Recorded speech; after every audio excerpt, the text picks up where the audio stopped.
నమస్తే, welcome to I news. Tamil Nadu రాజకీయాల్లో ఇప్పుడు అసలైన సినిమా కనిపిస్తోంది. వెండి తెరపై దళపతిగా వెలిగిపోయిన విజయ్ తన కొత్త పార్టీ తమిళగ వెట్రి కలగంతో ఎన్నికల్లో ప్రభంజనం సృష్టించారు.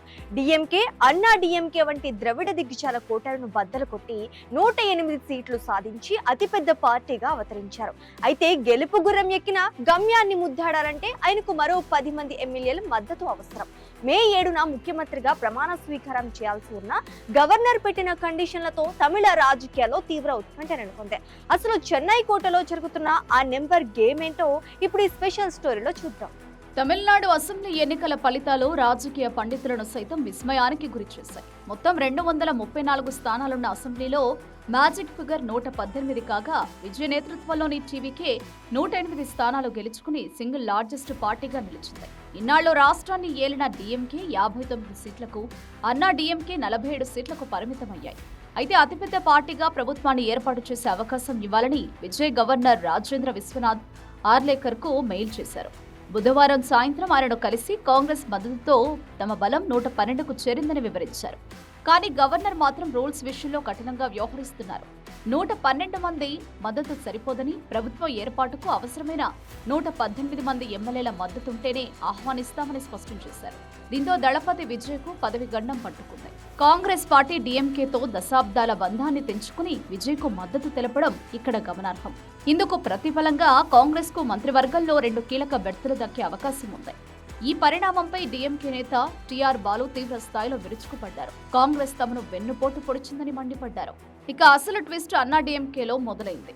ఆ పార్టీకి ఉన్న 47 మంది ఎమ్మెల్యేలో దాదాపు 30 మంది విజయ్ ప్రభుత్వానికి మద్దతిచ్చేందుకు సుముఖంగా ఉన్నట్లు వార్తలొస్తున్నాయి. అయితే పార్టీ అధినేత ఎడప్పాడి పళనిస్వామి మాత్రం విజయ్తో కలిసే ప్రసక్తే లేదని తేల్చి చెప్పారు. ఈ నేపథ్యంలో ఎమ్మెల్యేలు చేజారిపోకుండా ఉండేందుకు అన్నా డీఎంకే తన నేతలను పుదుచ్చేరిలోని ఒక రిసార్ట్కు తరలించింది. అటు విజయ్ కూడా తన ఎమ్మెల్యేలను మహాబలిపురంలోని రిసార్ట్కు షిఫ్ట్ చేయడం చూస్తుంటే తమిళనాట మళ్లీ రిసార్ట్ పాలిటిక్స్ పీక్స్ కు చేరాయని అర్థమవుతోంది. మరోవైపు డీఎంకే అధినేత ఎంకే స్టాలిన్ వ్యూహాత్మక మౌనం పాటిస్తున్నారు. అన్నా డీఎంకే మద్దతుతో ప్రభుత్వం ఏర్పాటు చేస్తారన్న వార్తలను ఆయన కొట్టిపారేశారు.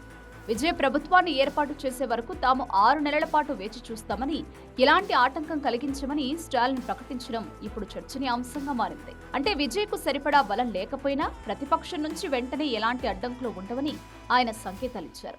అయితే గవర్నర్ మాత్రం బల పరీక్షకు ముందే స్పష్టమైన మెజారిటీని కోరుతున్నారు.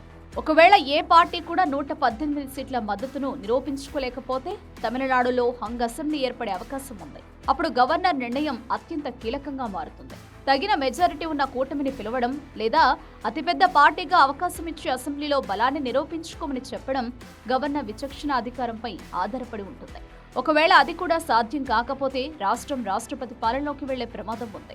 ఏదేమైనా వెండితెరపై అసాధ్యాలను సుసాధ్యం చేసే విజయ్ ఇప్పుడు రాజకీయ క్షేత్రంలో ఆ 10 మంది ఎమ్మెల్యేల మద్దతును ఎలా కూడగడతారో అన్నది $1 మిలియన్ ప్రశ్నగా మారింది.